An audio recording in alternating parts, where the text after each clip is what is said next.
estimating a cardiac diagnosis. This is actually a normal heart, so I apologize for that.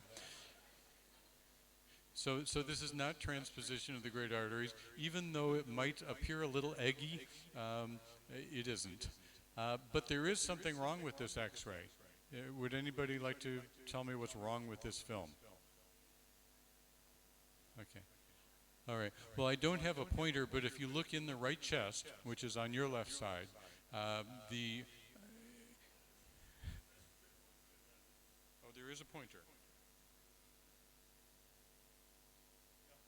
Oh, okay. All right. Thank you. So I have a pointer, so you're all in trouble now. This area here is a hazy segment of the lung, and this represents pneumonia.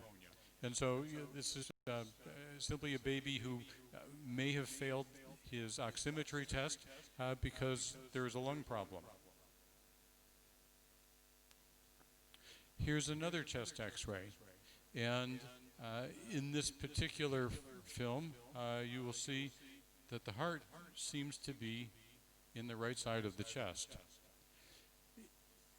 And somebody is saying dextrocardia, and that is, in fact correct, but if I told you that this was a normal heart that's happened to be pushed into the right chest by something else, take a look at what's happening on the left side of the chest. We don't see normal lung tissue with all this silly stuff with bubbles in it. This is intestine that has migrated into the chest because of a diaphragmatic hernia. So once again, if you're examining the patient, they've failed their pulse oximetry, and you're hearing heart sounds on the right side of the chest, that doesn't necessarily mean heart disease.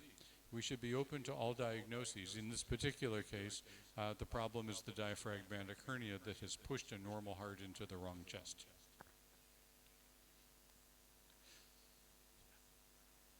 So once we have confirmed that there's a problem and that we've examined the baby, then we need to establish the degree to which that child is affected at the moment.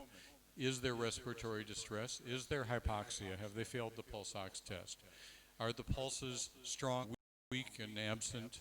And is there a significant arrhythmia? One would then need to intervene if necessary to stabilize. So among these problems that I listed, if there is respiratory distress, what do you do? What's your first choice? Okay. Well, I would say oxygen.